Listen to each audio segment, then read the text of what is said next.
For thousands of years, plague, superstition, and murder have drenched Britain and Ireland with blood and misery. Those dark memories still haunt our ancient lands. That's why we call them the Spooky Isles.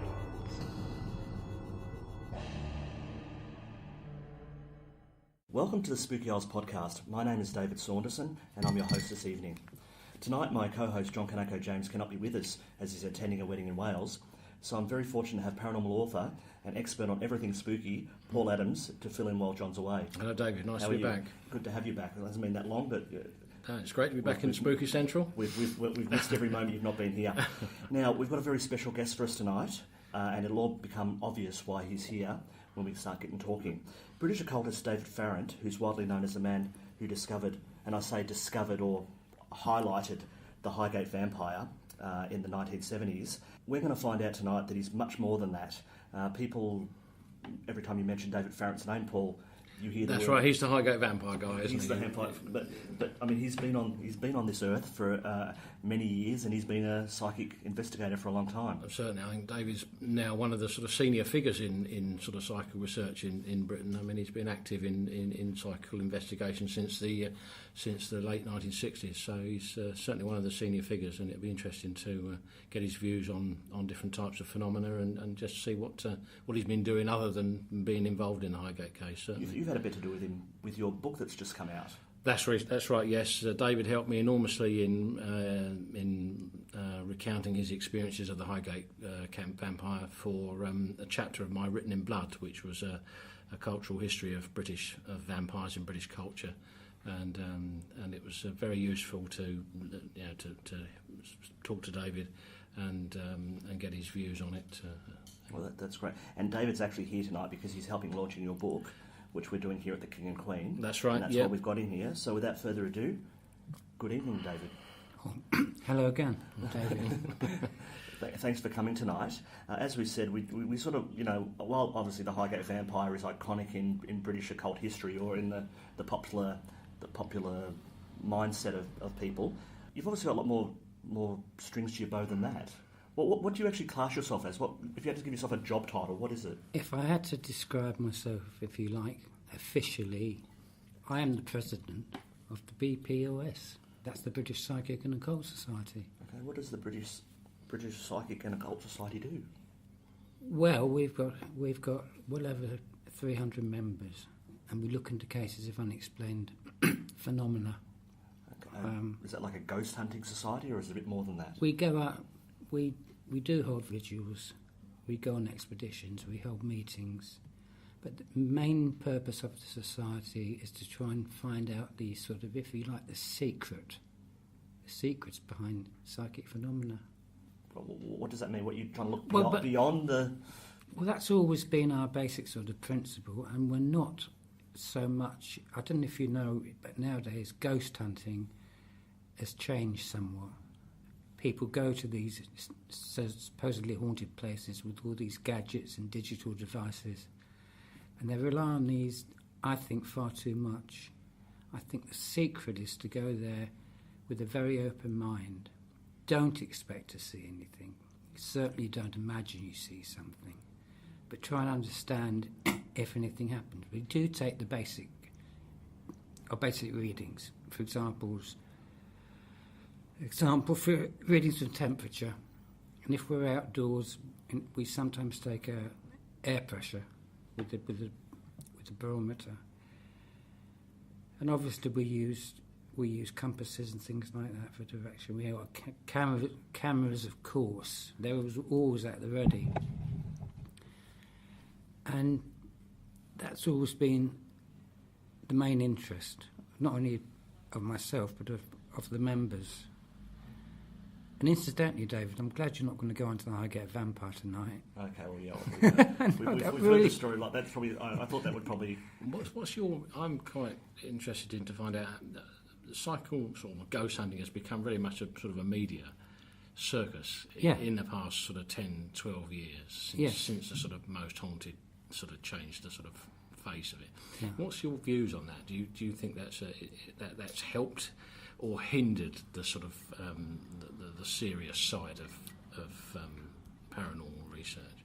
I think it's greatly hindered it. And I'm in agreement with most people who can sort of find Most Haunted a programme for kids. Yeah, yeah. I mean, that's obvious. I'm not condemning them. I mean, they're having fun. They've actually gone to the location. They're speaking to people. They've even taken Derek Akora along. Yes. Who does his best. I mean, I'm not... Please don't think I'm condemning anybody. I'm talking about myself, my investigation. Yeah.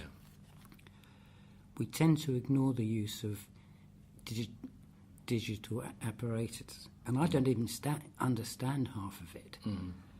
My God, it's all I can do to use a computer sometimes. So that's how far back in time I am. Basically, I don't think you need all that equipment to understand psychic phenomena. Do you use like mediums or psychics in your work? Yes, that's the one thing we do. I always have done that. But I stress, well, as you said, it's a psychic mediums. Right, yes, yeah. And the purpose of that is to try to make, or sometimes they refer to as sensitives. The purpose of that is to try and for them to tune in, just to see if there's anything initially there, and if possible, then to make contact with it. And what was the actual initial impetus in you forming the BPOS back in, when was it? Was it mid 1960s? It was 67. Right, okay. But even before that, it had local interest.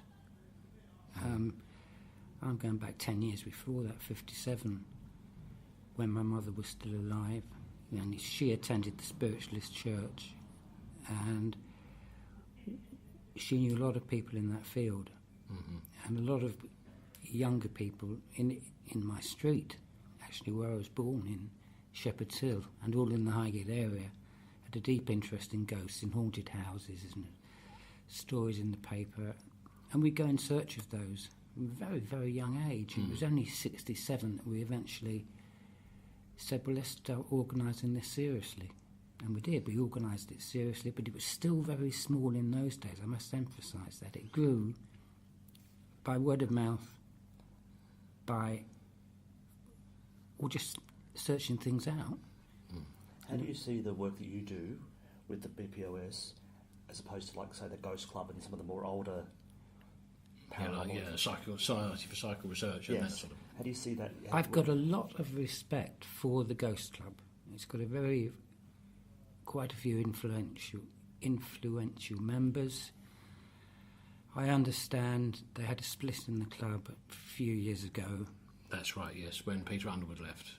Yes, and he changed the name to the Ghost Club Society. That's right. But the original Ghost Club, and you'll have to help me here, Paul, because I can't remember the date. 1994 was when that big... Yes, but it goes back to Victorian times, doesn't it? No, I think it's about 1856 or something like that. I knew it was around then. Yes, yeah. I think then it was called the Ghost... I think it was just called the Ghost Society at that sort of time. I don't think a lot of it... There's not a great deal of information available on what they actually did, but it's been sort of... It was founded and then it was disbanded, and I think there have been about 4 or 5 different incarnations of the Ghost Club over the years. Right, okay. The one that Harry Price revived it in the mid 1930s, and that was the one that Peter Underwood sort of joined as a sort of a young member, and then obviously went on to become president. Yeah. So the work that you do with the BPOS, it's all over the country. It's all over Britain. It's wherever there's hauntings. Okay. Wherever we are contacted. Okay. In Paul's new book, Written in Blood, he talks about Kirklees, which is quite a famous vampire. Again, put that in inverted commas. That's right. Yes, there's and I believe you were involved in that. That's only why I ask, David. I was. So maybe Paul could give us some background on that, and then you could tell us how you were involved. Well, Kirklees is there's a monument there which is and it's in West Yorkshire, by the way. That's right. Yeah, there's a monument there which is alleged to be the burial place of Robin Hood, and it's had now you might have to help me on this, David. There was a prioress there, wasn't it, who said to have bled Robin Hood to death. Nobody. That's absolutely right. Nobody seems to know the actual prioress's name, unless I've forgotten it. But she was known as the evil prioress. Yeah, wicked prioress. And she killed Robin Hood. She bled him to death. Or so the story goes. I always thought that Robin Hood died in bed, and that and there's this joke where he's lying in bed. He goes, bury me wherever my arrow falls, and so they buried him on top of the wardrobe. I mean, he was dying in bed, but that's after he'd had his arm cut open. Oh, okay. Oh, so why is it controversial? What's it all about, Paul? Well, there was some instances in the mid-1990s of an alleged sort of vampire infestation at Kirklees, and also I think there was a lad who said he saw an apparition of a lady a couple of times in the 60s and again in the early 70s. That's right. Yeah. At the grave. Yeah. Which was obviously, as we've said, supposedly the grave of Robin Hood. What was your involvement there when you went to... I got very interested in the case. I was in touch, excuse me, with Lady Armitage, who actually lived on the estate up there. And I also knew other people who lived in that area, in and around Kirklees. I was in touch with them. I went up to Kirklees and we spent almost a week there. And the intention was to hold a nightly vigil at Robin Hood's grave.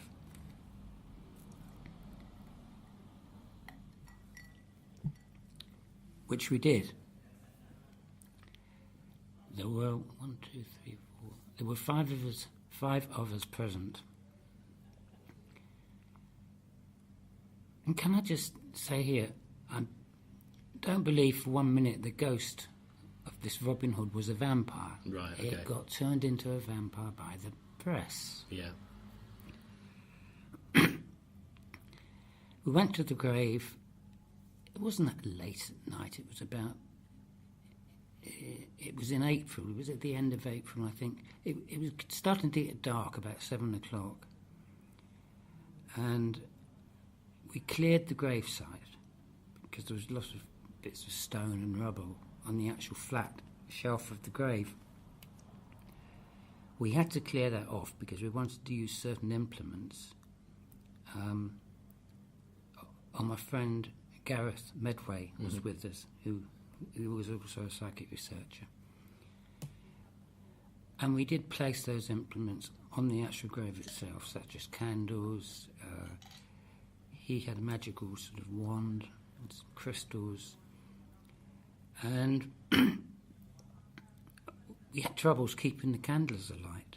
It was very, very spooky because the wind was coming from the north, and it was a bitterly cold wind, even in April.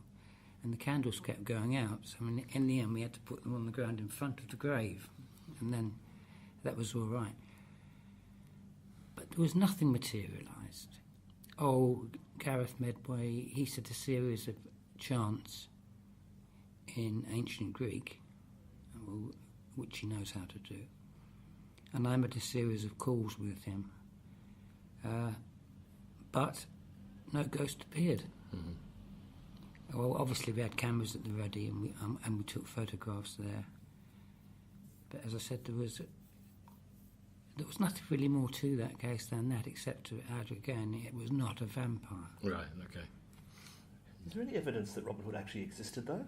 I always thought he was a fictional character. Yeah, I'm not sure myself. I think it's a bit like King Arthur. There's probably lots of different versions of them, and they're all amalgamated into the one thing. So whether Robin Hood's a ghost is a bigger issue whether he's a vampire. You might have a point there. So you've travelled all over, Brett, to do these investigations. You said previously that the way that ghost hunting now, and I use the word ghost hunting because that's sort of the common term for it nowadays, is a lot different to way when you started. What was it like investigating in the 1960s before sort of media has given us the impression that you've all got to go out there with your EVPs and Gauss meters and all the gadgets. What did you do? What did you do in the olden days? It was much more, so to speak, on the ground. We literally were on the ground. We used to go to the area of the house. We used to visit people who lived around it, speak to them, and obviously with permission get photographs. actually get permission to use their testimonies. And I collected all these things all over the country. I suppose excuse me. I suppose you could say it's like being close to nature.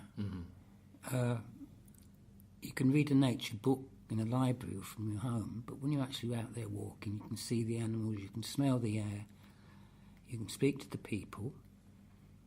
It all seemed more realistic. It seemed more real. As I said, all these gadgets came in only in the last few years, and I don't think they're essential.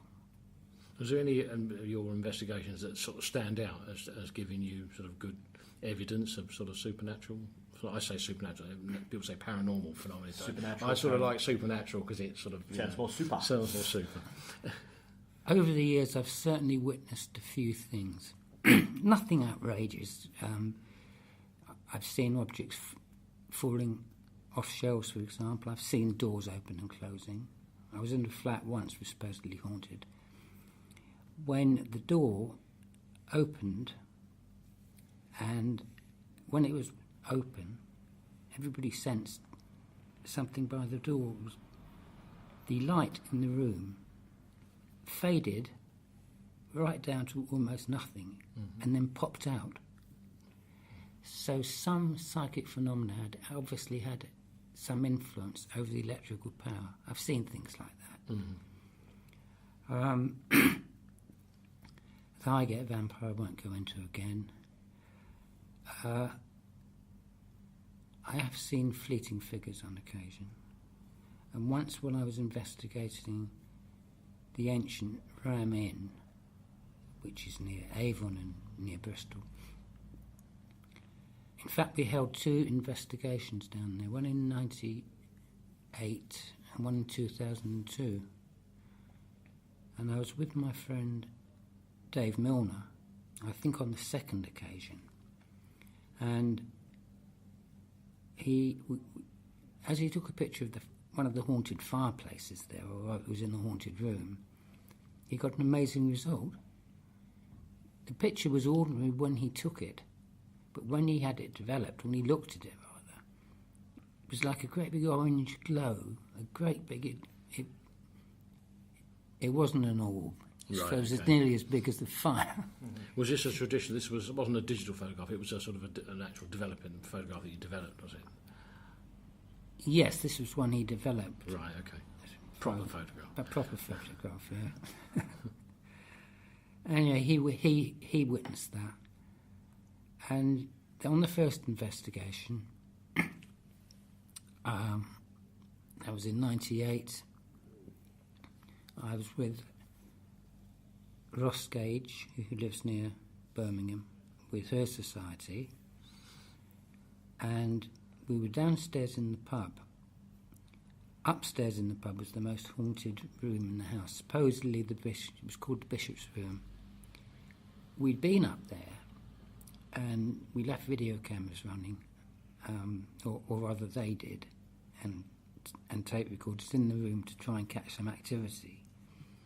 This is the interesting point. When we came back downstairs, I mean, it was still all haunted. The whole pub was supposed to be haunted. That was the most haunted room. But when we came back downstairs, I think there must have been about 8 people there. It was myself. Somebody in the group we were with suddenly was really pushed to the floor quite heavily. And at that stage, when he was pushed, he was about 8 or 10 feet behind us. He'd heard something, he just stepped back to look. And he was really shaken up. And Almost in a manner of a sort of a psychic attack, something like that. something like that, Yeah. but it actually happened. And we saw the state he was in. And then again, other people have been down to the Ram Inn on quite a few occasions and just not seen a thing. So it's really just sort of, it could be just like the weather, really. It's one day it could be sunny, one day it could be raining. It's, you know, you could come to a haunted place which is horrific, and the next you turn up, there's nothing happening. Yeah, That must be quite frustrating for you at times. No, we're used to it. You're used to it, so not like today's days when people expect to, like on the these different, like most haunted shows, where people almost expect to turn up to a haunted house and something has to happen. Yeah. But that's not the way it works. It's not the way it should work. I think it might be the way it does work with that particular TV programme. Oh, okay. But I've been into that. Are there any of those TV shows you actually do like? I mean, you said they're entertaining. Are there any that you take any bit more seriously than others? Well, quite honestly, I like documentaries, which are based on real life.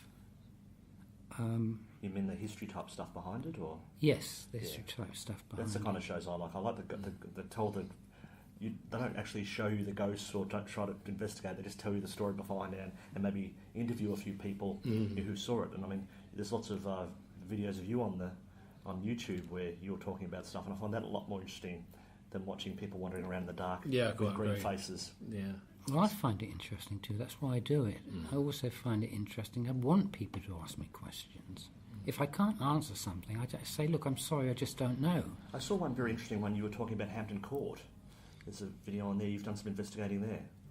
Yes, but it was very sort of limited. Oh, okay. Because I was with a very small production cable TV company. Oh, okay. And we had to go in and out there before all the visitors started. And they were very strict. They had people moving around, ushering. You know, that's it. If you haven't finished now, you go. So we had to go outside and film from the outside of the building. But yes, there's supposed to be several well-known ghosts there. Because that's probably one of the more famous ones. That's the kind of ones you read when you're a little kid, you know. That's right, in a sort of a Dan Farson book or something like that, the Hamlin Book of Ghosts. You've always got like an Anne Boleyn with her head under That's it. Yeah, that's right. Definitely. We love that kind of thing. So, in all your experience, David, over the years, what are your views on paranormal phenomena? How do you categorise them? Well, I've often said, actually, on these talks I give, when I'm trying to make it simple for other people to understand what I mean, I usually say, I make it quite plain at the beginning, I hate that word ghost. Because if, you just mentioned, or David, you did, kids and reading kids' books. When you say that word, it immediately conjures up figures in white sheets, doesn't it? Clanking chains or carrying their heads. And they seem to put the whole lot together. There's no separating them out and making them separate. For example, I think a lot of the ghosts, let's call them, I call it the first main category, which itself can be divided into other categories, are made up of reflections of inanimate objects. This is like the sort of stone tape theory that... I wouldn't call it stone tape theory so much. They don't have any identity. A better word is they do not have any intelligence. Okay. Just like a TV picture has no intelligence as such. It's a recording. It's a recording. So you can't talk to the TV, it's not going to respond to you. No, it's not going to in the least. But then again, it's reliant, a TV, or rather on certain locations and also atmospheric conditions. And that enables these reflections to play back, especially, well, yes, even according to phases of the moon. Certain phases of the moon, as we all know, that the moon, especially 3 days approaching the full moon and 3 days after, has a direct effect on nature. And it also has an effect on people, hence the word lunatic. And so that's why I don't like the word ghost. I think they need far more investigation. And I think a second category is what I call the poltergeist phenomena, which is that psychic activity, or so-called psychic activity of poltergeists, is activated by unconscious levels in the human mind itself. And what the conscious mind does, that is the mind we all use, the one we take for granted, indeed the mind we watch television with, that very mind actually acts as a barrier, a huge block to other subconscious levels coming to the surface. And that's why a lot of these sightings, as such, or events and sightings and audible sounds, take place at night when the conscious mind is at rest. It allows these other levels to come to the surface, which cause these phenomena, or as in the case maybe this phenomenon. But they're actually caused by the people themselves, and I'm sure the people themselves don't realise that they're causing it, and they automatically, something happens which has been caused by themselves, they immediately put it down to an outside entity. It's the spirit of somebody, or some spirit's angry, it's throwing a cup at me or something like that, it's slamming the door. And that's the second category. A lot of people might not agree with me, but I've spent a lot of time going into this. Mm-hmm. I suppose the third category, which you could say we can't explain, and I'm not going to pretend to explain it, are cases when outside phenomena, if we must use the word ghost, trying to communicate with people, and they want to convey some message. They might have died in unhappy circumstances, some wish not fulfilled, and they might be trying to communicate with the person. They might have been murdered, or they might have been viciously attacked or something and then died, and they can't rest. And the whole purpose is for this phenomenon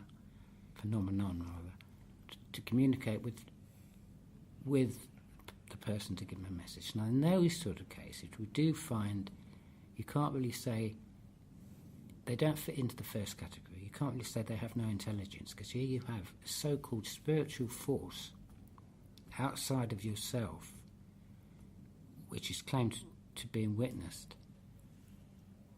But then again, I'm not going to try and explain to you what the third category are, because I honestly don't know. I mean, that's what we're trying to find out. Yeah. I'd be lying to you if I said, I understand that, I know this, I know that, but I know what the ghosts are not, or at least quite a few of them. I know what vampires are not. Yeah. And I know things that are real, things which nonetheless cannot be explained. Sorry if that was a bit of a long explanation. No, not at all. I think it was a very full, and Yeah. you've got to quite understand what you. There's quite a nice quote by I think Arthur C. Clarke, always sort of paraphrased J.B.S. Haldane when he asked him on the nature of ghosts, and he said that something that the world is strange. It's strange that I'm trying to get it right now. It's almost stranger than we could imagine. You know? So that's right. Well, we're about to run out of time, but just before we leave, Paul, you're launching your book tonight, at which David is introducing you. That's right, yes. Can you tell us a little bit about your book? I know you've told us in the past, but it's now been launched. We can actually see a physical copy in front of us. Yep. What is it, and where can people buy it? It's available at all good bookshops, as they say. Yes, all good ones, and probably even the bad ones. That's right. Amazon, and I think you can order it from Waterstones. It's called Written in Blood, A Cultural History of the British Vampire by Paul Adams. Yes, it's a sort of an examination of vampires and vampirism in British culture, and I was sort of inspired by two things that really made me want to write it. One was the Highgate case. I've been fascinated by that since the sort of mid-70s, so I wanted to sort of try and explore that myself and see the sort of insights to that, and also my love of sort of Hammer horror films going back to the early 70s. Not so nice pictures of Christopher Lee here. That's right. So I wanted to sort of chart the history of Hammer and write about that, and along with that, bring in some literature, British literature, writers, music, and just really just explore the whole idea of vampires in British culture over the years. Well, I'm certainly looking forward to it. I've had a bit of a quick look at it, but you've only just handed it to me a couple of minutes ago, or when you first walked in today. So that's all the time we have today. So I'd like to thank both our special guests, Paul Adams, my co-host, who did a wonderful job at co-hosting, thank you, and David Farrant. Thank you very much. Thank you very much too. It's always very entertaining to talk to you and very enlightening, and I'm glad we didn't talk about Highgate tonight, because we got to listen about things we wouldn't normally hear about. Yes, no one's more pleased than me, David. Yes, that's great. So anyway, once again, thank you both, and thank you out there for listening. This is David Saunderson of the Spooky Owls. Good evening. You have been listening to The Spooky Isles, hosted by David Saunderson and John Canico James with assistance from Lorcan Maguire. You can visit the Spooky Isles website for more tales of ghosts, horror, and dark history in the UK and Ireland at spookyisles.com. This is Anthony M. R. Lewis speaking.